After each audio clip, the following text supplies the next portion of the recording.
the time of uploading this video, the year is 2025, and somehow I have never played Undertale. And on top of that, I am still basically spoiler free. For reference, I've had 10 years to play this game, but nope, Little Synergy had better things to do, I guess. The only knowledge I had of this game before playing it was Flowey equals evil, Sans equals really hard, and Undyne. So, one of my best friends and channel artist Orchestrion finally got tired of my crap and sent me a copy of the game and told me to play it on stream. Of course, I agreed to this and started my journey through the game. This is the time I played Undertale Blind in 2025. The run started out as you'd expect. I met Toriel after she saved me from Flowey and learned about how the combat system worked with the fight and mercy options. First impression of Toriel was extremely wholesome. I actually felt pretty safe in her presence and knew she was one of the good ones. Now Flowey, on the other hand, nah, it's fine. We live these, watch this. See? I was told that if a monster's name is Yellow, you can spare them and get away without killing them. Remember this for later on in the video. After Toriel told me to stay put, I of course didn't listen and made my way through the ruins. After getting to my new home and eating some butterscotch pie, I realized Toriel really didn't want me leaving for some reason. So I once again didn't listen and went down into the dark and scary basement where she warned me one more time to not leave. Of course I stayed persistent in my quest to go home and started my first boss fight with Toriel. This is where my first death in a run happens, as I was still getting the hang of the combat. Alright, I'm gonna pause here for a second. You're all gonna call me a monster for what happens next in this part, but in my defense, I didn't quite understand how the combat system really worked yet. Won't you? My child. Did I just kill her? Was that wrong? Wait. Wait, no. Wait. But the name wasn't Yellow.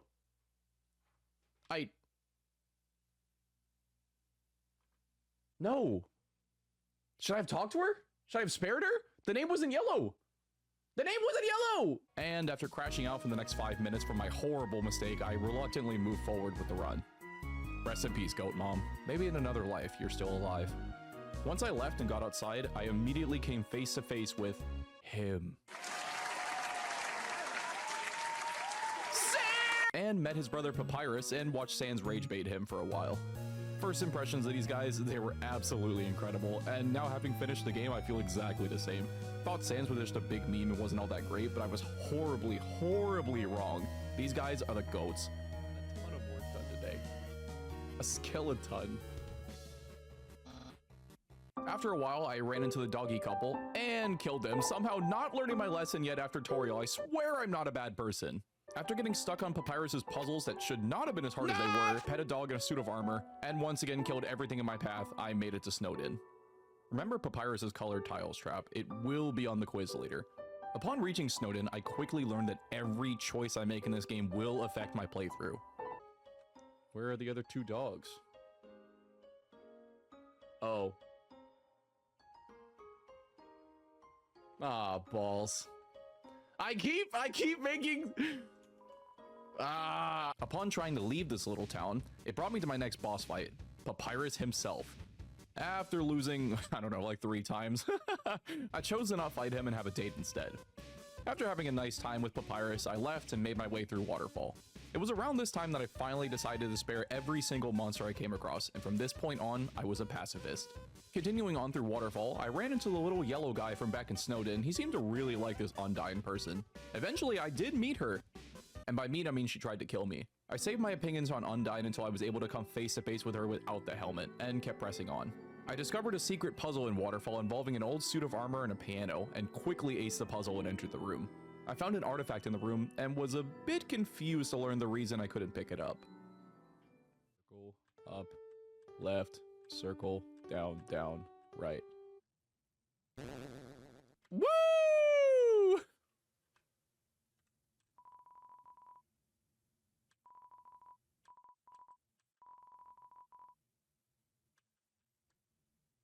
I'm carrying too many dogs.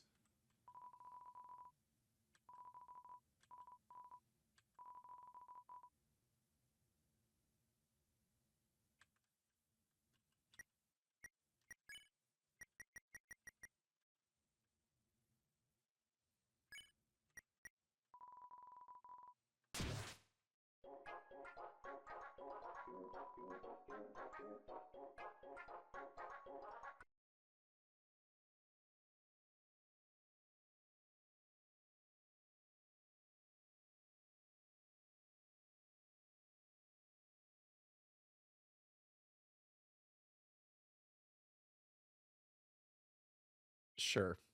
This is an average moment in Undertale, by the way. Along the way, I found Napstablook again at their home and had some much needed floor time before continuing my quest again. You ever think about how cars have windows and they go, and houses have windows, but they don't go? So clearly, it's something other than the windows making the cars go. After multiple encounters with Undyne, we finally had an actual fight, and I made it out surprisingly fine, taking every single opportunity to run away. Ah! I actually ended up really liking Undyne's character. I could tell that she was dedicated to Asgore, but after watching her spare me when she witnessed me save the little guy, I knew there was really a heart of gold under that suit of armor. I made it to Hotland after this, where I met Dr. Alphys, and man, Alphys ended up being my favorite character, the main people at the end. I saw a lot of myself in her during the moments where, despite her insecurities, she wanted to do nothing more than to help me on my quests and be my friend. Also, her obsession with human TV shows and pop culture was really funny, and I think she was easily the most expressive person I met. My meeting with Alphys was cut short when a calculator with a wheel named Metaton burst through the door and flung me into a quiz show of death. I quickly realized Alphys was helping me to answer correctly, which, according to my chat, is not something people pick up on the first attempt, so goody! I made it through the first part of Metaton's game show and was on my way to the core. Later on, I competed in MasterChef Underground Edition and played Jetpack Joyride and made it out scot-free.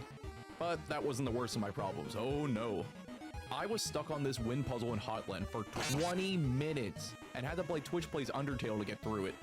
Puzzles and I have had a complicated relationship on this channel, to say the least. Alright, shut up. Shut up. Everybody shut up. There you go. Don't call me stupid, chats. I hate you guys. Need lemonade. Drink this lemonade, dog. Oh dear God.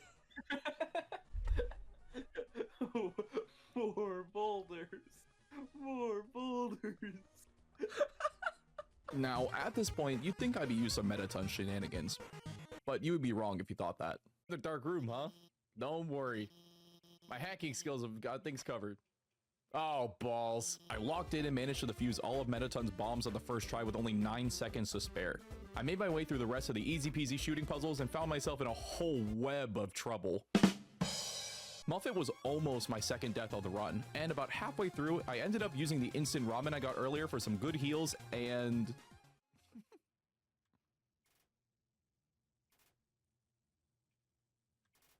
It's boiling. Place the noodles into the pot. 4 minutes left until the noodles are finished. Are you kidding me?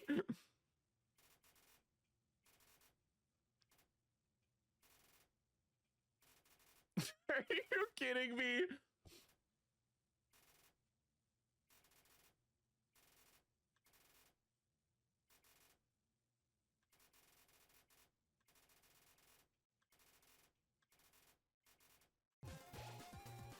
What? I was completely shook after the ramen only healed me for 4 health, but nevertheless, I kept fighting and clutched up when it mattered the most. Oh, I'm dead. GG's, guys. We'll get her next time. I'm so bad at this.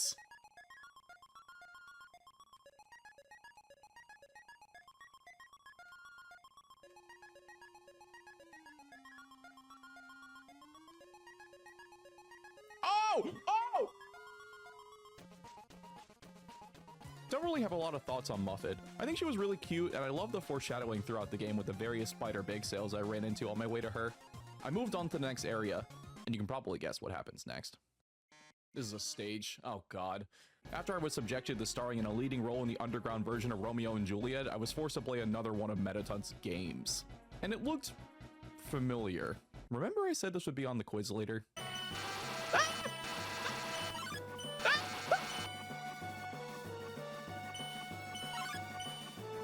I had another battle with Metaton, and with the help of Alphys, I became a Space Invader ship and defeated him.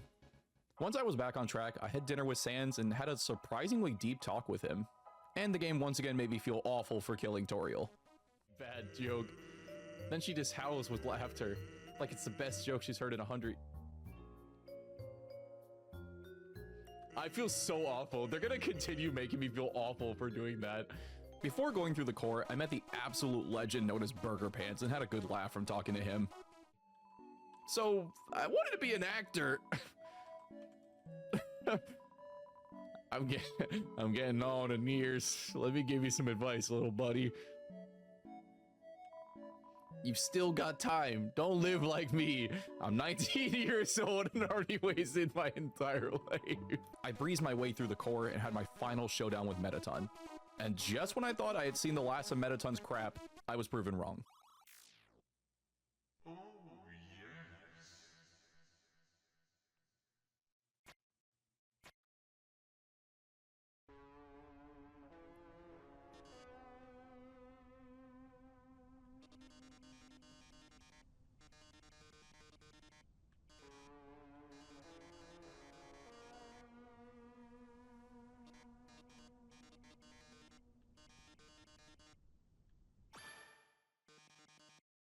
I immediately recognized that Death by Glamour was the song, as I've actually used this song in my videos before. Pretty cool to see where it came from. This fight was also where I ended up having my second death of the run, so after that I went back to Burger Pants, stocked up on items, and beat Mettaton EX on the second try. Mettaton is probably my second favorite character in this game. His goofiness and being thrusted into random situations for his own amusement was some amazing comic relief for me. 10 out of 10 character. I reached the home where my journey began just outside the castle. Or maybe a replica, not sure if it was the actual home. And also finally got to see one of my favorite video game quotes ever. Despite everything, it's still you. I'm sorry, this is like probably one of my favorite lines from like any game ever.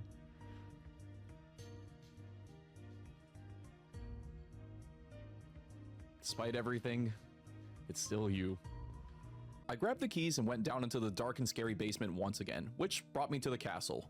My heart sank when I walked into the Judgment Hall.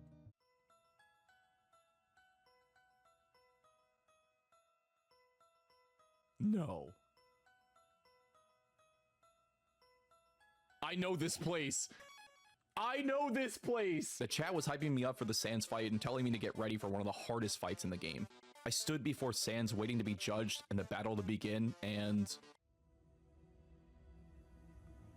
he's gone! Oh my god, dude, my heart was pounding! I was like, I don't fight him in this run, right? I was like, no, that's genocide rule, pretty sure. I hate you guys! Nothing happened, my chat is a bunch of liars. Finally, I stood face to face with the king of the underworld, Asgore. Before I talk about the fight, I want to talk about Asgore himself. And honestly, I don't think I saw enough of him to get a good read of who he is, but he felt like a genuine, kind-hearted person that really didn't want to kill me, but needed to in order to free his people. I think that's pretty noble. I hope I get to see more of Asgore in the other routes. Anyways, this fight was pretty difficult at first, and while I was learning the patterns, I ended up dying another 5 times, bringing the total deaths to 7 for the run. But once I got some healing items, the fight was over pretty quickly, and I only used 2 of the healing items I got despite grinding for a lot more. I chose to spare Asgore after defeating him, and what happens next is something I couldn't believe.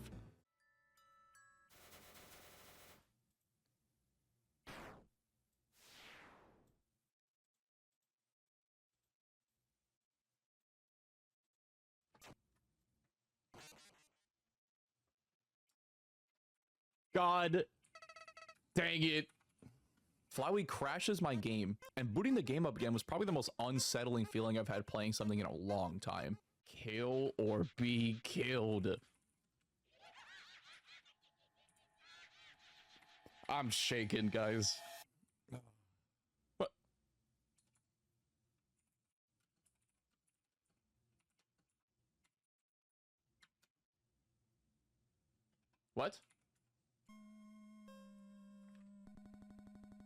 What?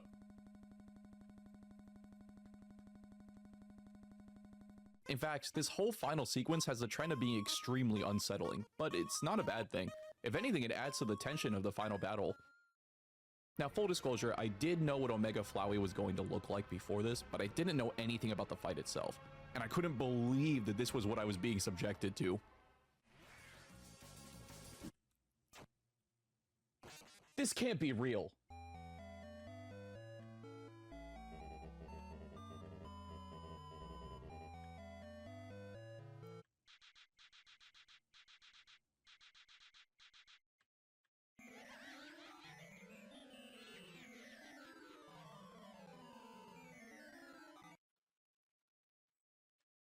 This can't be real, guys. At this point, I was shaking, but I kept going in an attempt to beat the final boss of Undertale. I ended up dying 2 more times, bringing me to 9 deaths total. After going back to the checkpoint and fighting for just a bit longer, I made it to the last phase of the fight. And with the power of God and anime on my side, I made my final stand against Flowey.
Yes!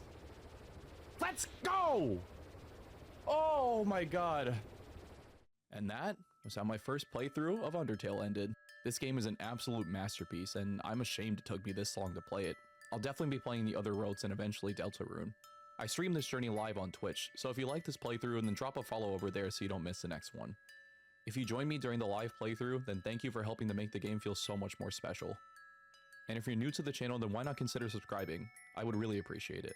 I've focused mostly on Smash content, but I'll be branching out more into general content in the future. Lastly, I want to give a big shout out to my Patreon supporters. Thank you so much for supporting myself and the channel. If you're interested and want to check it out, the link to my Patreon is in the description below, along with a link to my Twitch channel. As of recording this, it's been about 2 weeks since I played through the game, and I'm still not quite sure how to put how I feel about this game into words.